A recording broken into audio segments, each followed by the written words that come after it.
자, 코로나 때문에 지난번에도 말씀을 몇 번 드렸었죠.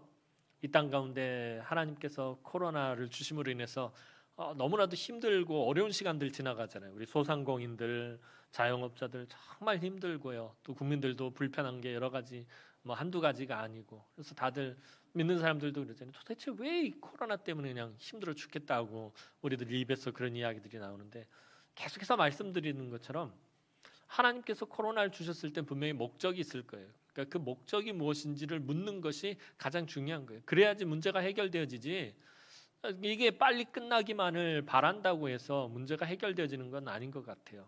고난에 대한 이야기를 제가 늘 말씀드리면서 드리는 것이 그거잖아요.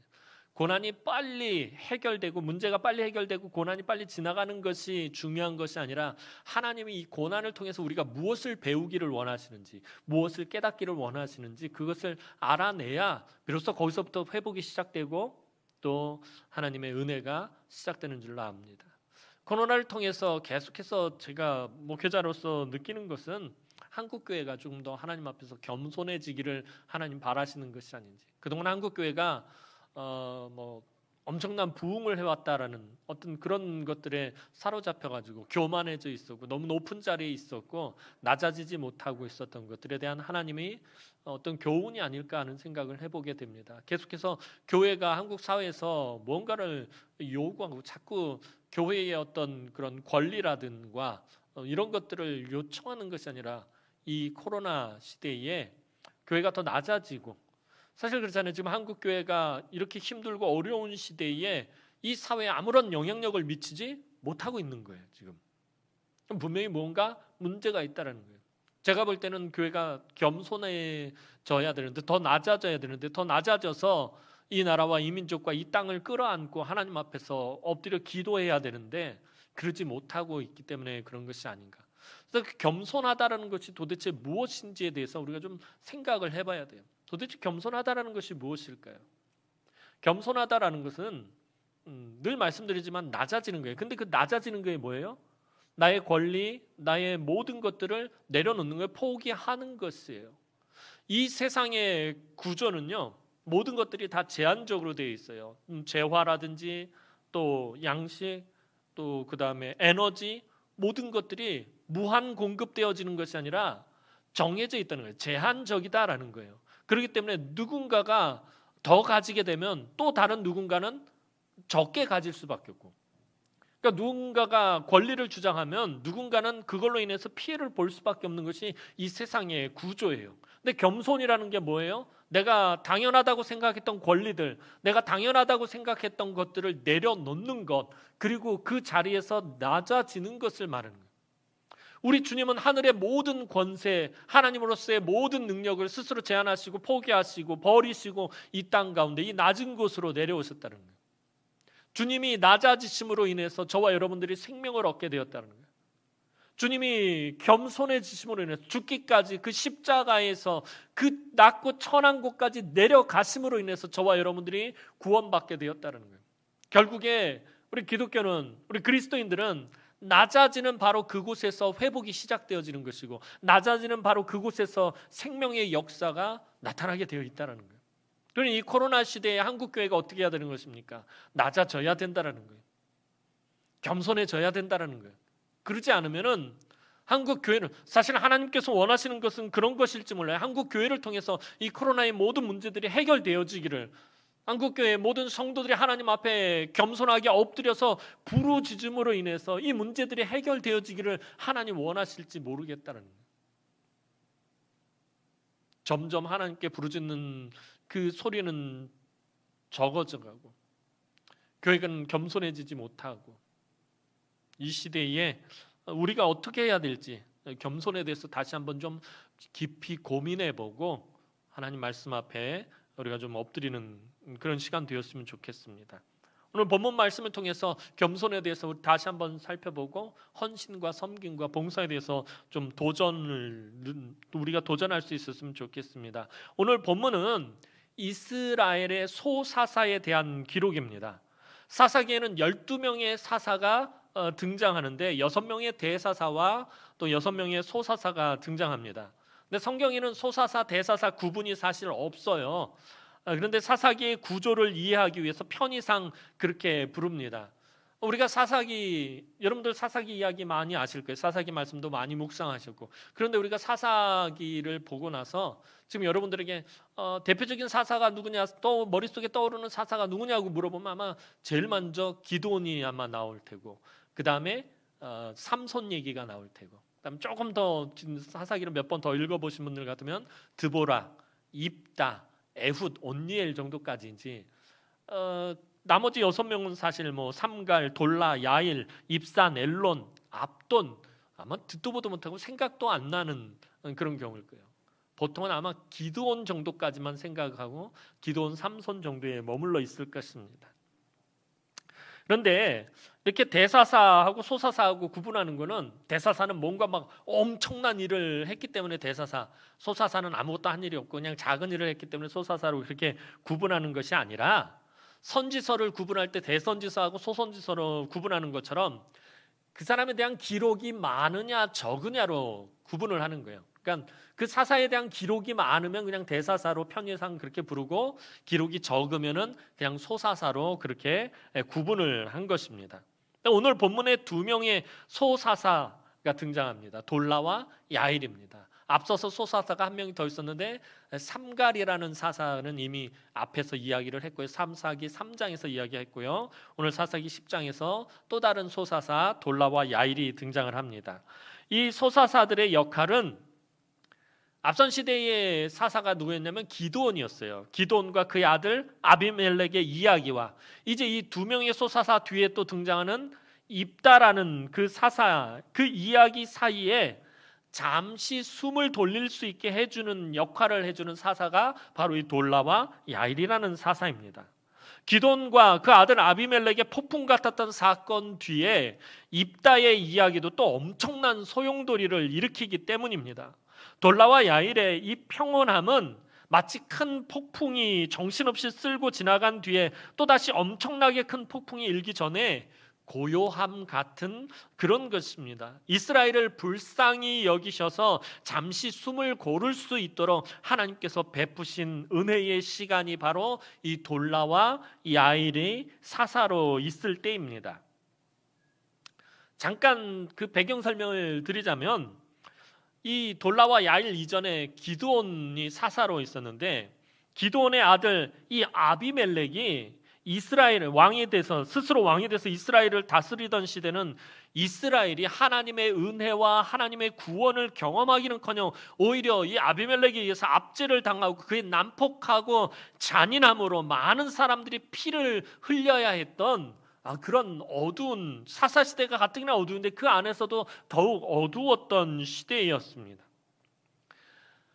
우리가 생각했던 기드온은 사실 초반에는 정말 굉장한 하나님의 능력을 나타내고 미디안의 압제로부터 이스라엘을 구원해낸 정말 큰 사사였습니다. 근데 기드온이 뒤에 가면 갈수록 타락하고, 그가 우상을 만들고 많은 사람들이 영적으로 음란하게 만들고, 기드온의 그 욕심, 그러니까 사실 원래 백성들이 기드온이 얼마나 큰 구원을 이루어냈는지 기드온을 왕으로 삼으려고 했지만 기드온이 거절을 합니다.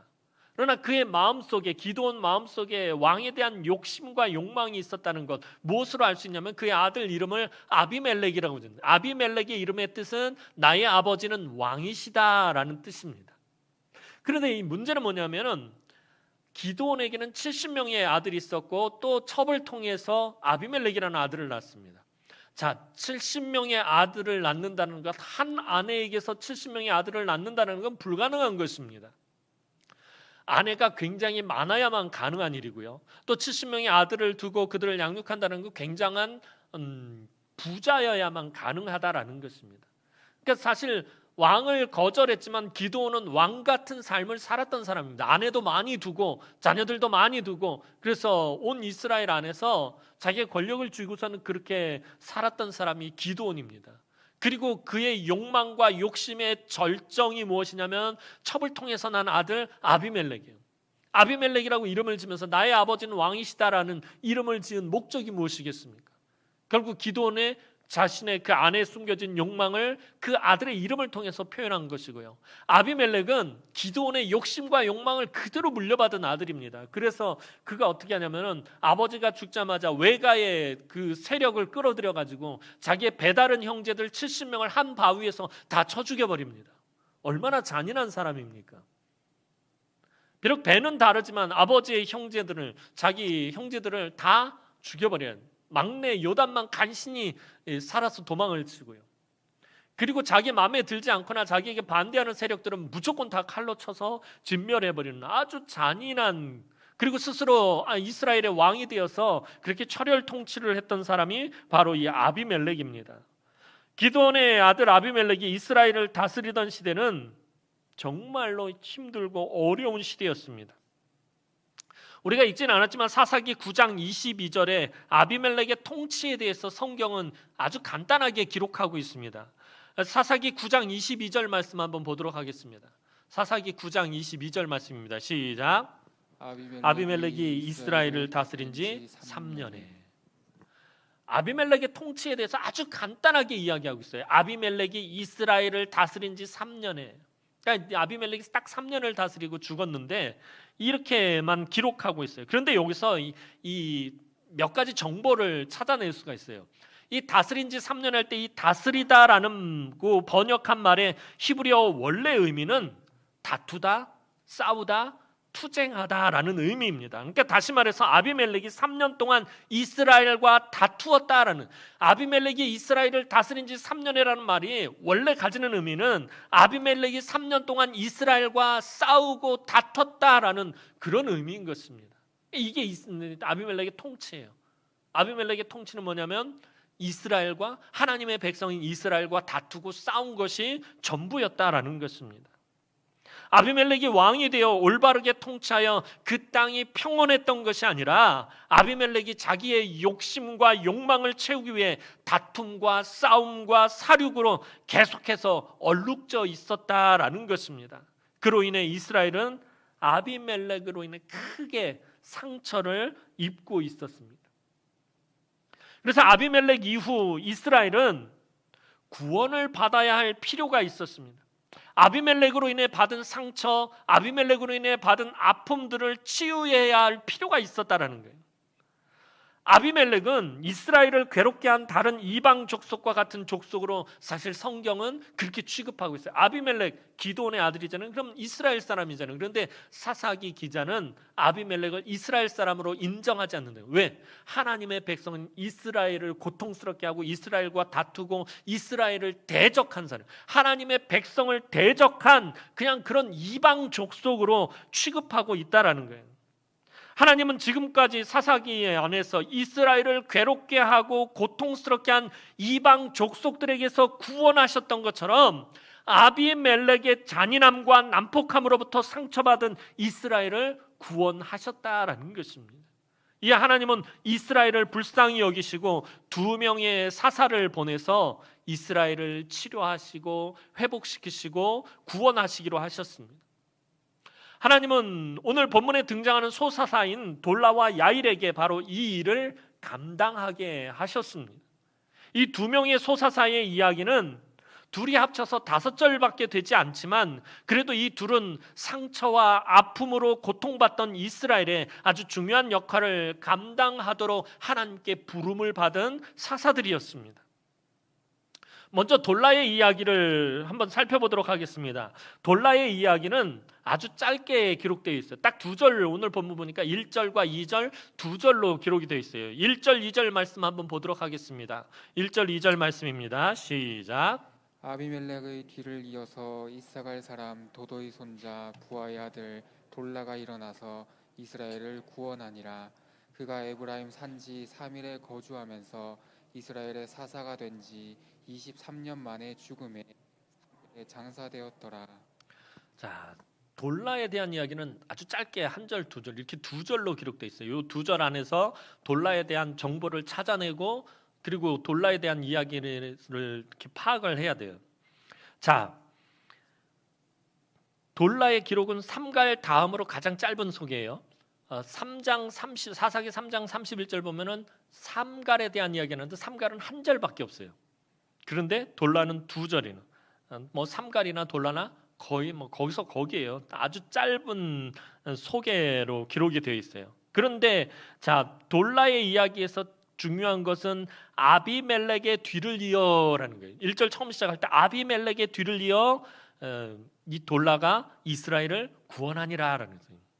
아비멜렉의 뒤를 이어라고 분명하게 아비멜렉을 언급하며 밝히는 것은 이 돌라의 사사로서의 사역은 아비멜렉의 사건과 아주 밀접하게 관련이 있다라는 거예요. 그러니까 하나님께서 돌라를 부르신 것은 아비멜렉으로 인해서 나타났던 그런 모든 문제들을 해결하기 위해서 하나님께서 돌라를 사사로 부르셨다라는 것을 나타내는 것입니다. 즉 아비멜렉의 잔인무도한 악행 이후에 큰 상처를 받은 이스라엘은 구원이 필요했고 돌라가 일어나서 이스라엘을 그 아픔과 상처로부터 구원했다라는 것을 오늘 본문이 밝혀주고 있는 것입니다.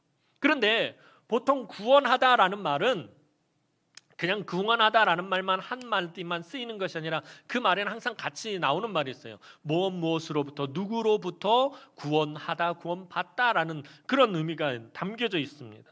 그런데 오늘 본문에는 이 구원의 대상이 나와 있지 않습니다. 누구로부터 구원을 받았다라는 이야기가 없고 또 외부의 침입에 대한 이야기도 없고요. 군사를 동원해서 전쟁을 한 이야기도 기록도 없습니다. 그러니까 돌라의 사역은 무엇이었냐면은 아비멜렉의 악행으로부터 이스라엘을 구원하였다라는 거예요. 아비멜렉으로부터 이스라엘을 구원하였다라는 것을 오늘 본문은 이야기하고 있는 것입니다. 자, 그런데 이 돌라라는 이름이 또 되게 중요해요. 돌라의 사역과 가장 밀접한 의미가 담겨져 있어요. 돌라라는 이름의 뜻은 지렁이라는 뜻을 담고 있어요. 욕심과 야망으로 가득 찼던 아비멜렉의 이름과는 너무나도 대조적인 이름이 이 돌라예요. 아비멜렉의 이름의 뜻은 아까 말씀드렸던 것처럼 나의 아버지는 왕이시다라는 거예요. 욕망과 인간의 욕망과 욕심이 응집되어 있는 이름이 아비멜렉이라면 아주 겸손하고 낮아진 이름이 바로 돌라라는 이름입니다. 지렁이 어때요? 정말 하찮은 짐승이잖아요. 땅 속에서 흙을 먹고 사는 아주 그냥 우리가 하찮게 생각하는 그런 동물이잖아요. 돌라는 그렇게 낮고 겸손한 뜻의 이름입니다. 그러니까 돌라는 아주 낮아지고 겸손하게 그 사사로서의 사역을 감당했다라는 것을 의미합니다. 상처와 아픔으로 가득한 이스라엘에 눈높이까지 겸손히 낮아져서 이스라엘을 치유하며 구원하였다라는 거예요. 사사라고 생각하면 어떤 권위의 자리를 생각하기 쉬운데 돌라는 그런 권위의 자리에 있었던 것이 아니라 고난당하고 아픔 가운데 있고 상처받은 이스라엘의 그 자리까지 내려가서 그들을 치유하고 그들을 위로하고 그들을 격려하며 그 사사로서의 사역을 감당했다라는 것입니다. 그럼 이렇게 겸손한 뜻의 이름을 가진 돌라가 한 일이 무엇입니까? 오늘 본문에서 찾아내야 합니다. 오늘 돌라가 그럼 그렇게 낮아져서 한 일이 무엇이냐라는 거예요. 오늘 본문에서 그가 한 일은 그가 3일에 거주하면서라고는 기록에서 찾아볼 수 있습니다. 그가 3일이라는 지역에서 거주했다는데 근데 여기서 이 거주하다라는 말이 아주 중요합니다. 이 거주하다라는 말이 이곳에서만 쓰인 것이 아니라 사사기 또 다른 곳에 쓰인 곳이 있습니다. 그렇다면 그곳에서 쓰인 그 의미를 가져오면은 돌라의 사역을 이해를 할 수가 있습니다. 근데 이 거주하다라는 말이 또 쓰인 곳이 어디냐면 드보라의 이야기 속에 등장을 합니다. 드보라의 사건이 기록되어 있는 사사기 4장 5절 말씀 한번 보도록 하겠습니다. 사사기 4장 5절 말씀입니다. 시작. 그는 에브라임 산지 라마와 베델 사이 드보라의 종려나무 아래 거주하였고 이스라엘 자손은 그에게 나아가 재판을 받더라. 돌라와 드보라 사이에 공통되는 점이 있어요. 이 드보라의 이야기에서 똑같이 사용하고 있는 것이 있어요. 돌라가 3일에서 거주하면서라는 말과 드보라가 종려나무 아래 거주하면 이 거주하다라는 말이 드보라에 사용했던 말과 돌라에게 사용했던 말이 같은 단어를 쓰고 있습니다. 이 거주하다라는 같은 단어가 사용되고 있는데 즉 다시 말해서 돌라는 3일에 거주하면서 드보라처럼 사역을 했다라는 거예요.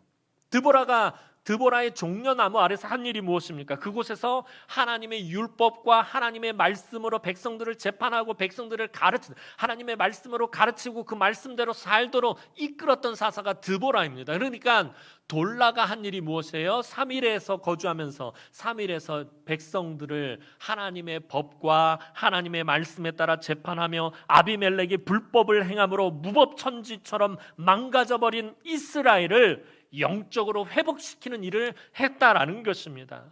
돌라의 사역으로 이스라엘은 조금씩 회복되어지고 평온을 찾아가기 시작했어요.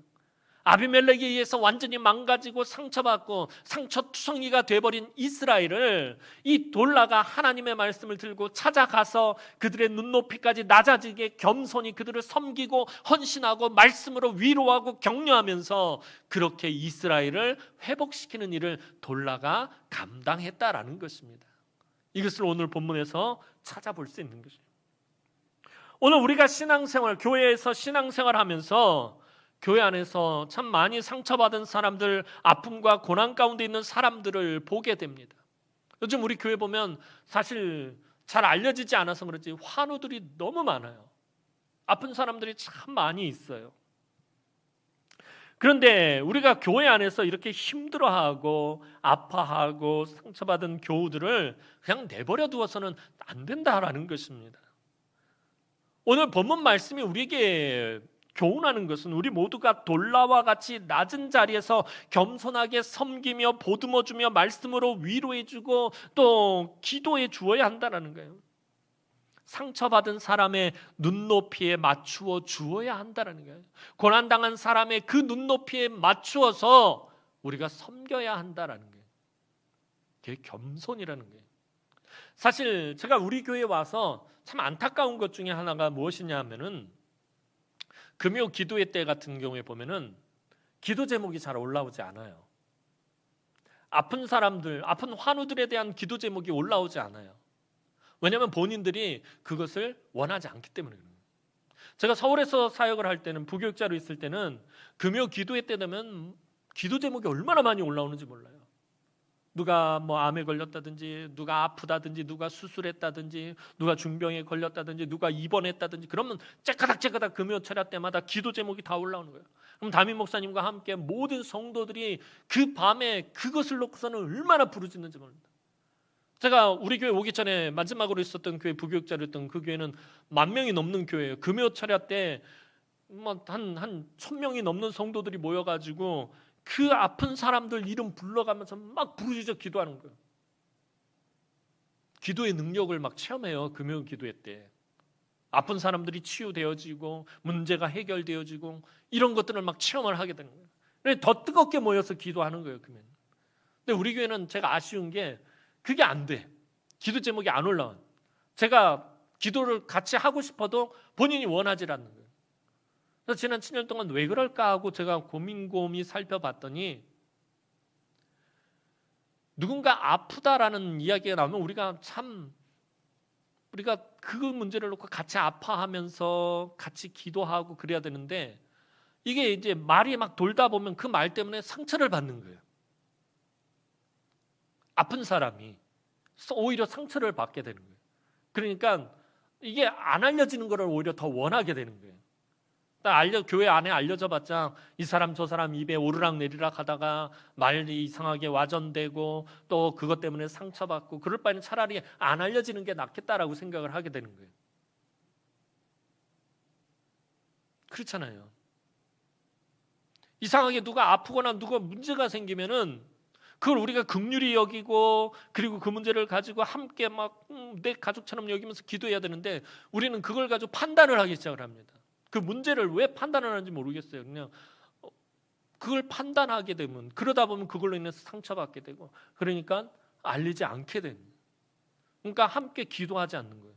그러니까 그 문제에 하나님의 능력을 우리가 체험을 하지 못하게 되는 거예요.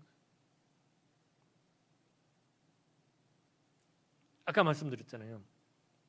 우리가 누군가를 위해서 기도한다거나 누군가를 위로하고 격려한다 그러면요. 겸손해져야만 가능한 거예요. 그게 사실은. 그런데 우리는 우리의 자리를 그대로 유지하면서 위로한다 그러고 기도한다 그러고 섬긴다라고 말하는 거예요. 절대 성립이 되지 않는 거예요. 우리 주님은 한 번도 낮은 자리를 벗어나서 그렇게 하신 적이 없어요.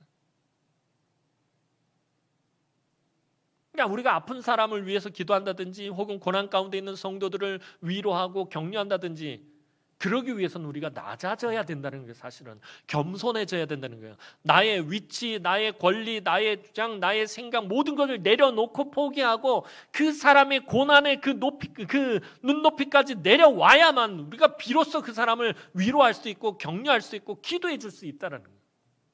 그래야 그 사람이 상처를 받지 않게 되는 거예요. 근데 우리가 거기까지 내려가지 않고 항상 내가 있는 자리를 고집하고 내가 있는 위치를 고집하면서 위로하려고 하고 기도하려고 그러니까 상처들이 생기게 되는 거예요. 갈등이 생기게 되는 거예요. 성경은 우리가 철저하게 겸손하고 낮아질 것들을 요구하고 있다는 거예요. 지난번에도 말씀드렸던 것처럼 사실 그렇잖아요. 제가 암에 걸렸어요. 그래서 참 수술도 받고 항암 치료를 하고 그리고 해서 완치돼서 이제 복귀를 했어요. 완전히 완치돼서 얼마나 감사해요. 그런데 우리 교우 중에 성도들 중에 누가 암에 걸렸어. 그 아픔과 그 괴로움은 누가 제일 잘 알아요? 내가 제일 잘 아는 거야. 왜? 내가 경험했기 때문에. 그래서 내가 이 사람을 위로하려면 어떻게 돼? 그 사람 자리까지 낮아져야지 되는 거예요. 그래야지 비로소 위로할 수 있는 거예요. 사실 전 암에 걸려본 적이 없기 때문에 암에 걸린 성도들을 위로한다고 하지만 사실은 한계가 있어요. 그래서 제가 지난번에 말씀드렸던 것처럼 아픈 사람, 아파봤던 사람이 아픈 사람의 마음을 아는 거예요.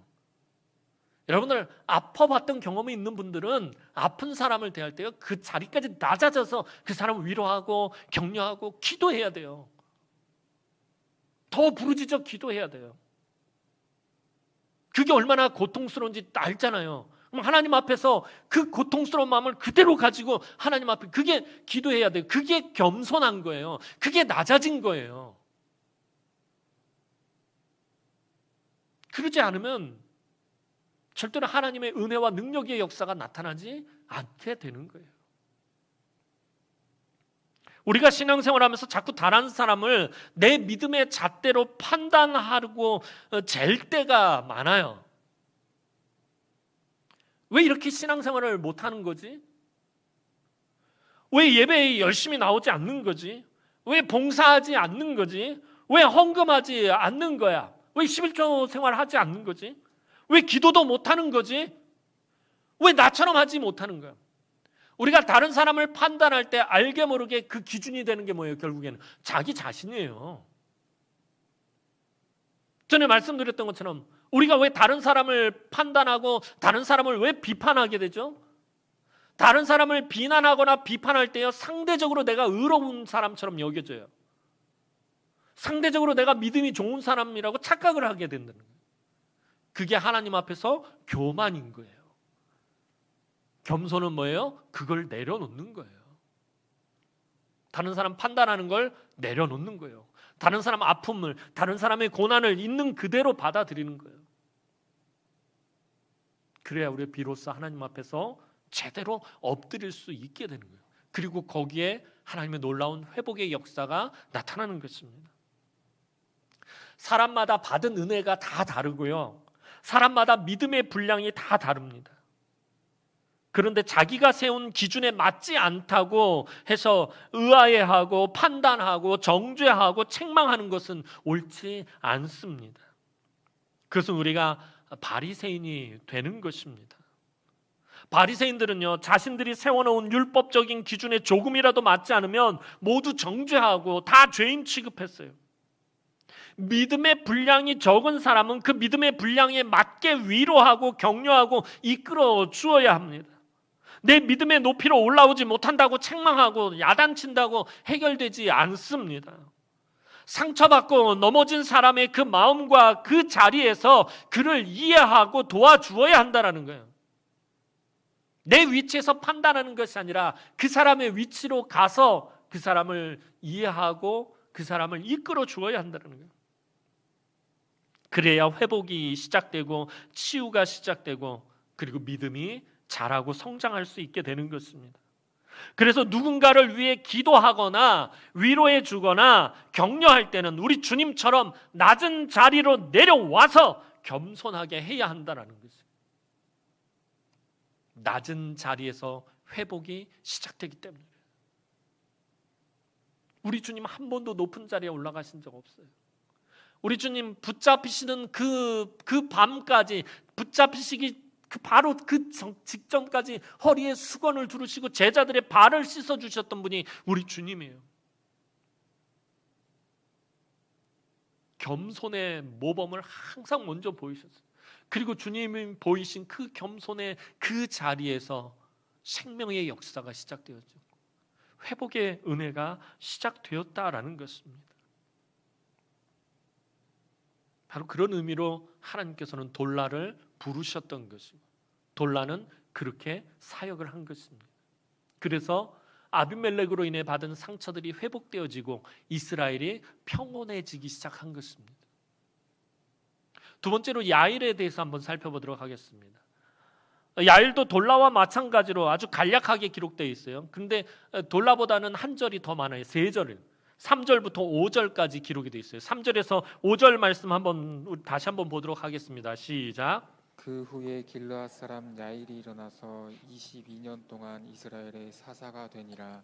그에게 아들 30명이 있어 어린 낙이 30을 탔고 성읍 30을 가졌는데 그 성읍들은 길르앗 땅에 있고 오늘까지 하봇 야일이라 부르더라. 야일이 죽음에 가문에 장사되었더라. 야일은 돌라와는 무언가 분위기가 다르다라는 것을 읽어보면 알 수 있겠죠.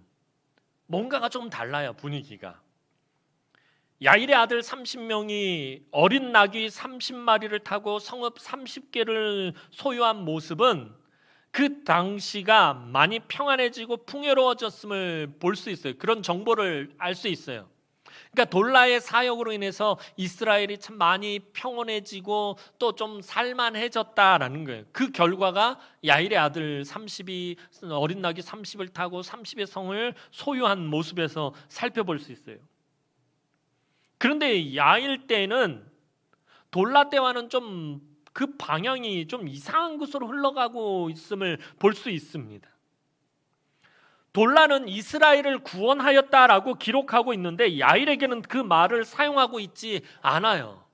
똑같이 상처받은 이스라엘을 위해서 부름을 받았는데, 그래서 돌라는 하나님의 부르심대로 이스라엘을 구원하였는데 야일에게는 이스라엘을 구원했다라는 그런 기록이 없다라는 것입니다.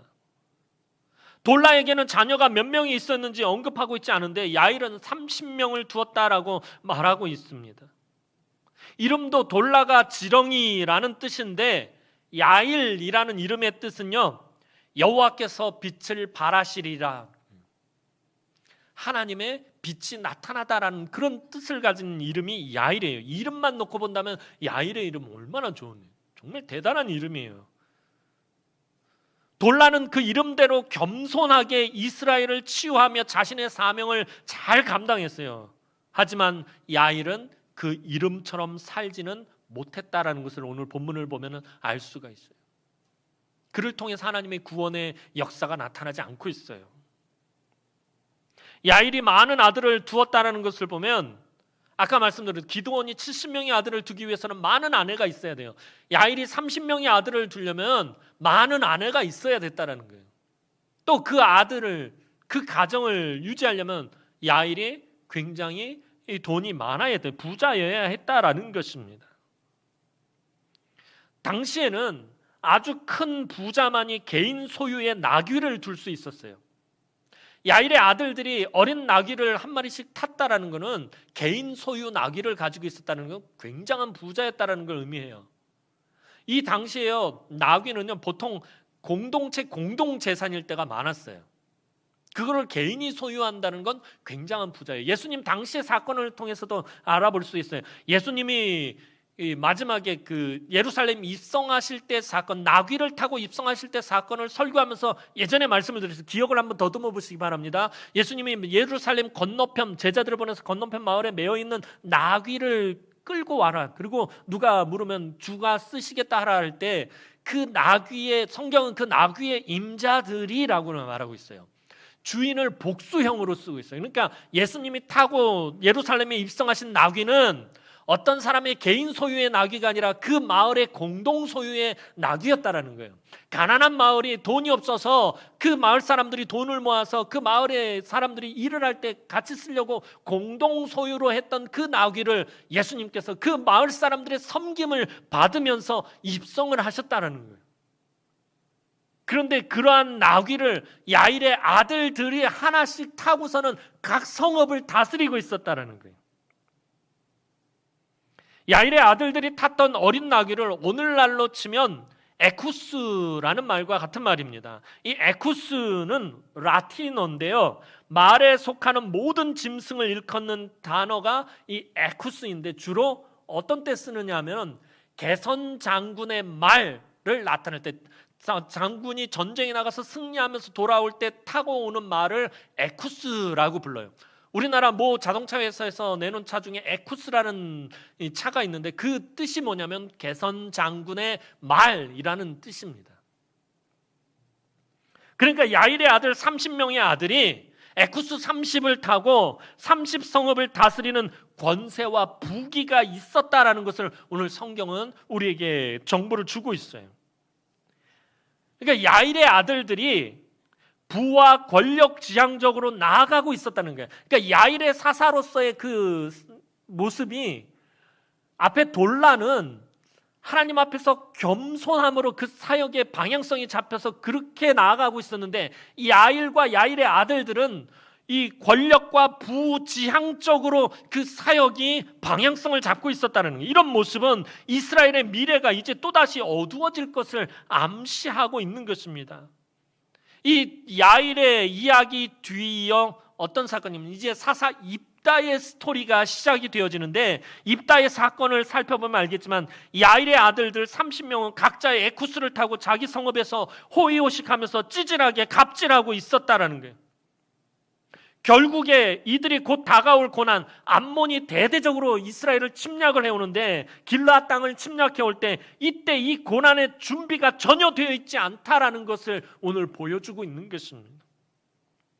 암몬 족속이 길르앗으로 쳐들어올 때 야일의 아들들은 아무 소용이 없었다는 거예요. 무능력했다는 거예요. 그걸 아무도 그 문제를 해결할 수 없었다라는 것입니다. 그래서 길르앗 사람들은 나중에 하다 안 돼서 자기들을 이끌고 싸울 용사를 찾기 위해서 필사적으로 애를 썼는데, 그때 데려온 사사가 입다였다는 거예요. 자기들이 쫓아냈던 서자였던, 그래서 구박받고 이곳에서 살지 못하고 몰아냈던 입다를 다시 데려오게 된 거예요. 야일에게 30명의 아들이 있었는데 그 30명의 아들 중에 그 누구도 나가서 싸우려고 했던 사람이 없었다는 거예요.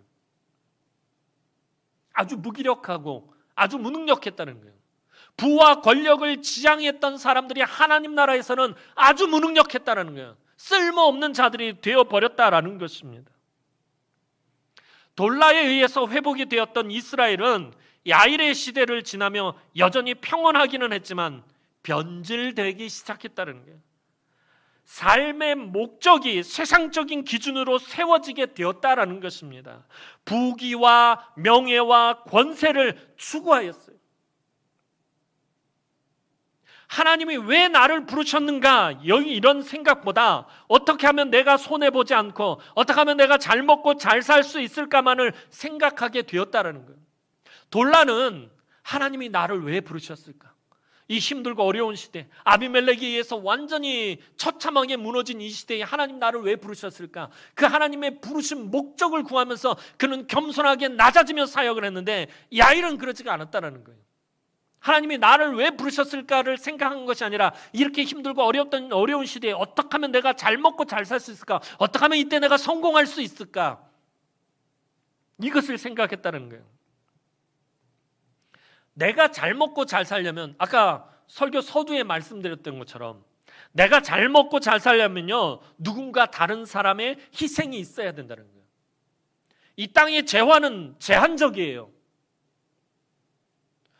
제한적이다라는 말은 누군가가 더 많이 가지면 누군가는 더 적게 가질 수밖에 없다라는 것을 의미하는 거예요. 내가 잘 먹고 잘 살려면 다른 사람이 희생해야 된다는 거예요. 내가 섬김을 받으려면 누군가가 나를 섬겨야 한다는 것입니다. 다른 사람이 손해를 봐야 하고 내가 베풀지 않아야 하고 내가 손에 쥐고 있어야 한다는 것입니다. 돌라와 야일의 사역이 완전히 다른 거예요.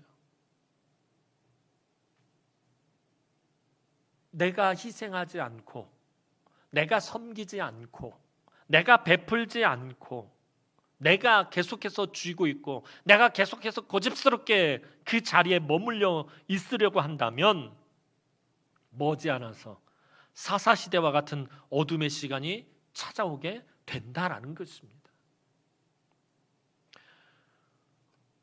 요즘 몇 년 전부터 우리 사회의 큰 사회적인 이슈 중에 하나가 갑질이라는 문제예요. 갑을 논쟁이 있어요. 그런데 이 갑질의 문제가 사회에만 있는 것이 아니라 교회 안에도 존재한다라는 거예요. 신앙의 연조가 좀 오래되거나 아니면 직분을 맡으면 우리는 갑이 되었다고 생각할 때가 있습니다. 그러면 무시를 당하고 피해를 보고 상처를 받는 교회 안에 을이 생기게 된다는 거예요. 목사들도 마찬가지예요. 저도 이제 부교육자 생활하다 우리 남원교회 담임 목사가 돼서 왔잖아요.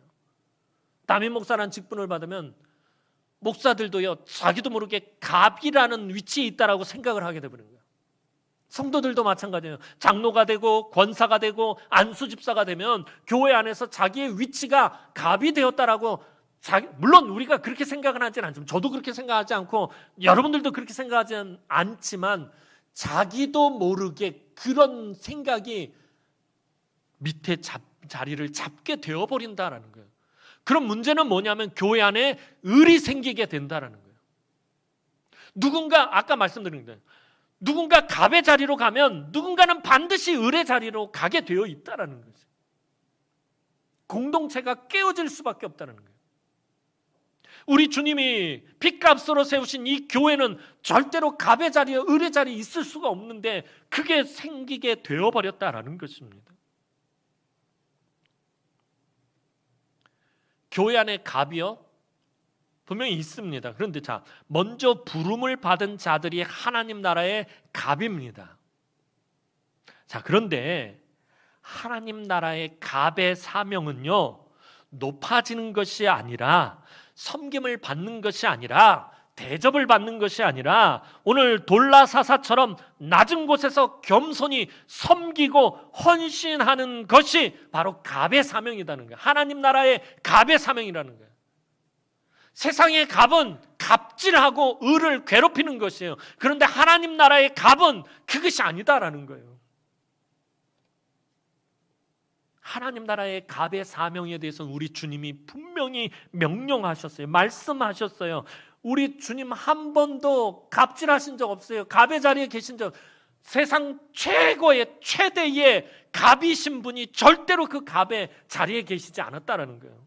그리고 우리에게 명령하십니다. 주님 마태복음 20장 26절 28절에서 분명히 말씀하십니다. 마태복음 20장 26절에서 28절 말씀을 우리 다 함께 한번 보도록 하겠습니다. 시작. 너희 중에는 그렇지 않아야 하나니 너희 중에 누구든지 크고자 하는 자는 너희를 섬기는 자가 되고 너희 중에 누구든지 으뜸이 되고자 하는 자는 너희의 종이 되어야 하리라.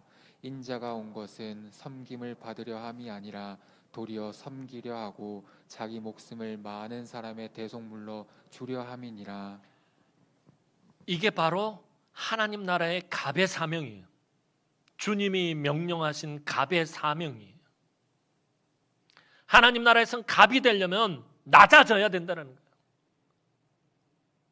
섬김의 자리로 내려가야 된다는 거예요. 아픔을 당한 사람, 고난 가운데 있는 사람, 고통 가운데 있는 사람의 자리로 내려가야 된다는 것입니다.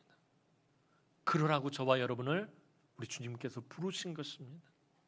한국 교회가 하나님 나라의 이 갑의 사명을 깨닫고 점점 더 어두워져가는 이 사회를 치유하고 회복시키며 진정한 하나님 나라를 세워갔으면 좋겠습니다.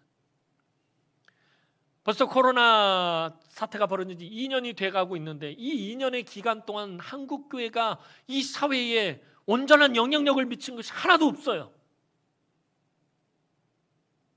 이 온전한 갑의 사명을 감당하지 못하고 있다는 거예요. 정말 이 코로나 시대에 너무나도 무능력하고 무기력한 한국 교회를 보고 있어요. 저와 여러분들. 왜 그런 것입니까? 자꾸 우리 눈에 보이는 교회들은요, 자기 교회의 권위와 교회의 어떤 권리와 그런 것들만은 주장하고요, 손해를 보거나 피해를 보거나 섬기고 헌신하고 이런 것들에 대해서 전혀 있지 않다는 거예요. 하나님은 한국 교회를 통해서 코로나를 치유하고 싶으실지도 몰라요.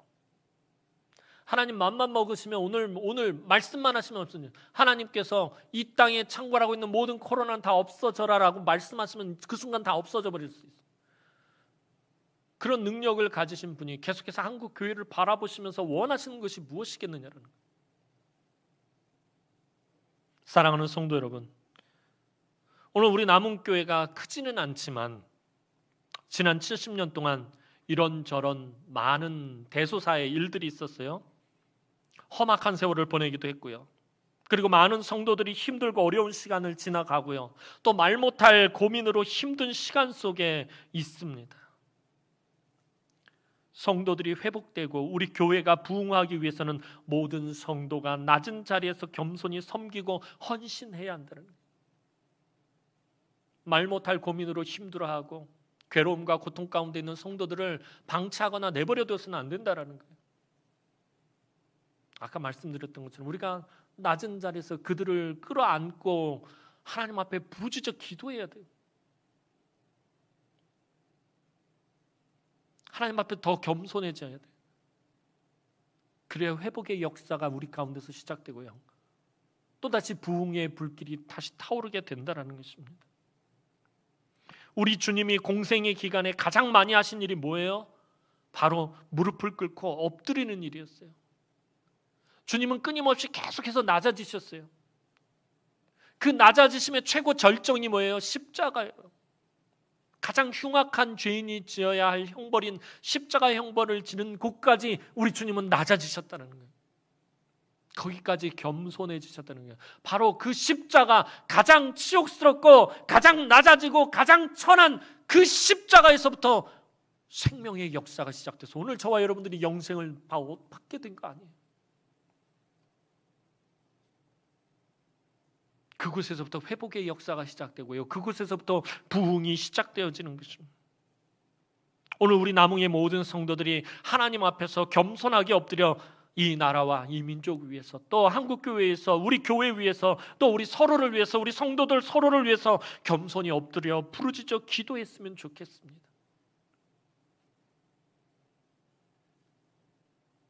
내가 아픈 것, 내 삶의 문제들 거리낌 없이 우리가 서로 오픈하고 그것을 위해서 정말 하나님 앞에 눈물로 함께 그 손 붙잡고 부르짖어 기도할 수 있는 그런 교회 공동체가 되었으면 좋겠습니다. 상처받는 것이 두려워서, 다른 사람들 입에 오르내리는 것이 싫어서 내 안에 혼자서 끙끙 앓고 있고 혼자서 어디 기대지도 못하고 혼자서 하염없이 탄식하고 눈물만 흘리는 그런 것이 아니라, 그런 교회가 아니라 누구가 조금만 아프다고 해도 온 교회가 함께 모여서 기도하고, 누가 고난을 당했다고 그러면 그것이 내 아픔처럼 여겨져서 정말 가슴을 찢으면서 하나님 앞에 부르짖어 기도하는 그런 우리 남은 교회가 되었으면 좋겠습니다. 거기서부터 회복과 부흥의 역사는 반드시 시작되어지게 될 것입니다. 우리 성도들이 서로에게 사사돌라가 되어서 겸손히 엎드려 기도할 때 하나님의 회복하시고 부흥케 하시는 그 부흥의 역사가 다시 우리 가운데 불붙듯이 일어나기를 주님의 이름으로 축원합니다. 기도드리겠습니다. 사랑과 은혜가 많으신 아버지 하나님, 은혜와 사랑을 진심으로 감사를 드립니다.